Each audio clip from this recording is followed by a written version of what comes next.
G'day. Today's video is about immersion chillers. That seems like a pretty simple topic, doesn't it? And it should be.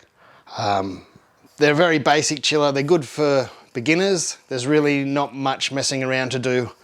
For those that don't know, this goes into your hot wort and you run cold water through it.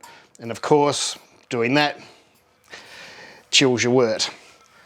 The times I have used this in the past, all I've done is simply attached some hose fittings like that to make it easy for me to disconnect and to use. But a lot of the times I use my plate chiller and I use the same fittings, so I'm finding myself having to take them off, put them on my plate chiller. I even used them on my other counterflow chiller just because it saved me buying more hose and more fittings. But I kept getting questions about the compression fittings, particularly the ones that Kegland sell, or you can buy them anywhere, the stainless ones, and how you put them on, because they can be hard. I'm a fitter machinist. I should be able to do it with my eyes closed, and I ran into trouble. And that's what this video is about, and the solution and how I got around it. I started with this. This was my version 1 Robobrew immersion chiller. Now I have the 3 Robobrews. The other 2, I hadn't even taken the plastic off the end of here. Like that one. So I ordered the compression fittings, and during the boil on a brew day, I thought I'd have plenty of time to screw them on and get the immersion chiller ready. That's where I ran into problems. Another question I get asked all the time is about compression fittings onto these chillers, these immersion chillers. So I bought a couple, and I'm going to try and use the immersion chiller today. The air temperature here is about 16 today, and the water temperature is not going to be much higher. It's been a cool few days of rain, so it's a good opportunity to test this out. I'll have a quick look at the compression fitting. Simply unscrews, and there are the ferrules. The bigger one you see there is the front ferrule, and the little one there is called the back ferrule. And when attaching them, the nut goes on first. You'll see me fumble because the camera's in the way. Then the back ferrule. Then the front ferrule. Then the body of the fitting. Then you simply screw up the nut to the body of the fitting. It's supposed to make everything snug and watertight.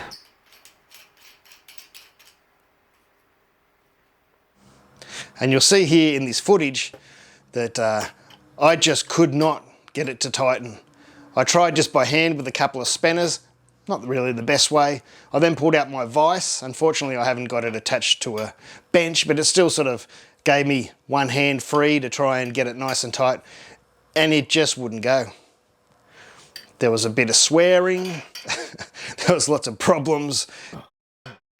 I bought out my persuader, the old trusty rubber mallet, and it didn't matter what I did. This thing was not going to do up.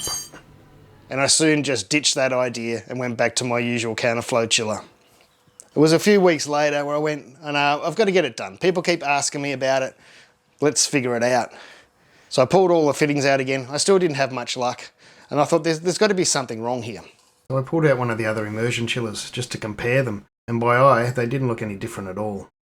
But on closer inspection, I could see one was under 12 millimeters, and the other was the 12.5 millimeters or ½ inch. And while that doesn't seem much, that was my issue.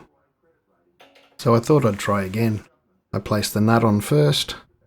I then attempted to place the back ferrule on, and it wouldn't go on no matter what I tried.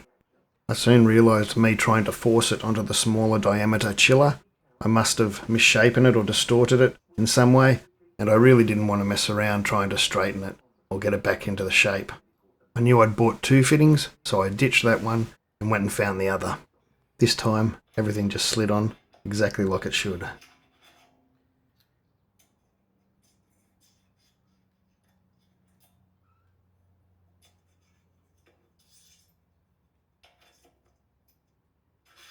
I did up the nut, grabbed my spanners and tightened it up. I used my vice grips because there was less chance of the spanner sliding off the nut. And then I simply tightened it up.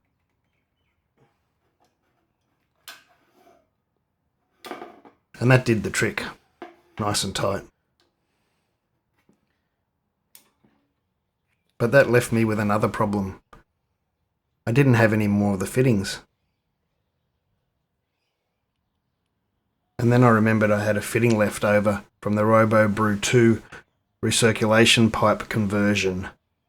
It's the same kind of fitting that works slightly different, using a nylon olive instead of the stainless steel ferrules. It's the same thing, you put the nut on first, slide on the olive, doesn't matter which way these go, put on the body and simply tighten up the nut.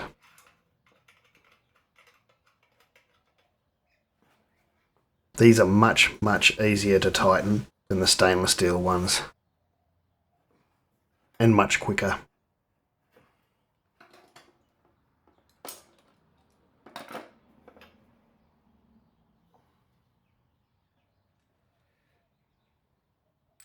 And then simply screw on a couple of hose fittings.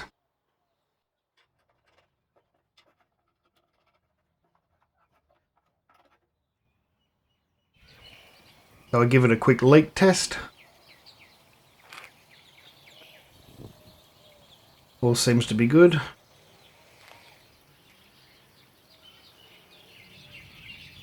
Both sides not leaking.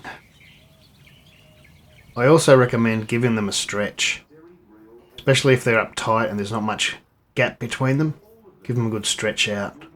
You don't want them tightly coiled together. A bit of a gap leaves more room for heat transfer.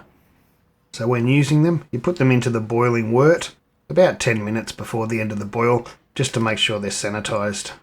I just thought I'd give you a little warning if you've never used one of these before, especially after you've tested it with water.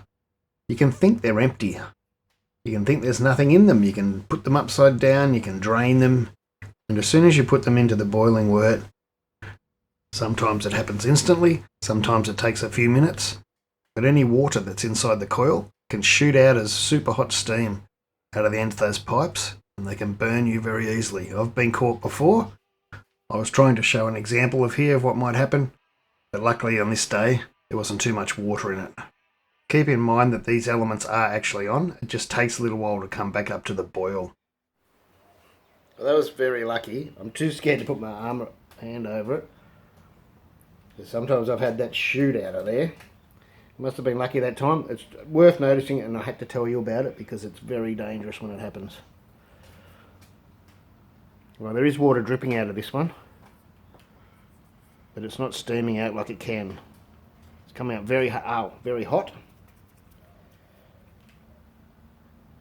And maybe you watch it, might still come. See, it's starting to steam. So it didn't quite happen, but you can see the steam coming out, and sometimes that shoots out like a rocket. Here we are chilling.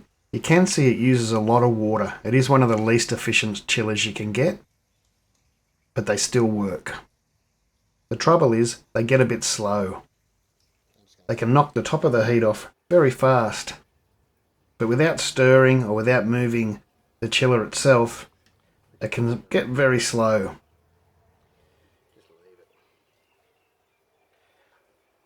So what most people end up doing is giving it a shake or continuing to whirlpool. And that's not really good if you're trying to keep your wort nice and clear. People often ask where I get my thermometer from. It's an awesome thermometer. I've had it for a long time and it's nearly instant reading. I'll leave a link down below in the description where you can purchase one. I really didn't want to mix this one up. As you can see, it was clearing well. The proteins were starting to clump together and fall out. But it was just taking way too long and I was wasting way too much water. So I decided to give it like a whirlpool, but that was the end of my nice clean wort. So if you're considering buying parts and you don't want to mess with the stainless ones and you want something really easy, go to Bunnings. They don't have to be stainless. They're not going to touch your beer. It doesn't touch your beer. It doesn't matter what they're made of. If you're worried about stainless and beer and being brass, I think it's brass, chrome plated, it doesn't matter because that's just water. It doesn't touch your beer. So I hope that helps somebody. It's just my little story about this video. I don't use them very often. I find I like to let my wort settle after the boil. I don't often whirlpool. I think that's a little bit of a waste of time sometimes in these, you know, the 35 litre Robobrews and that, because they're so tiny in circumference. I mean, I know people like to do it and you can do it. This gets in the way. To make it work efficiently, you've either got to be stirring your wort or moving this. And that messes everything up.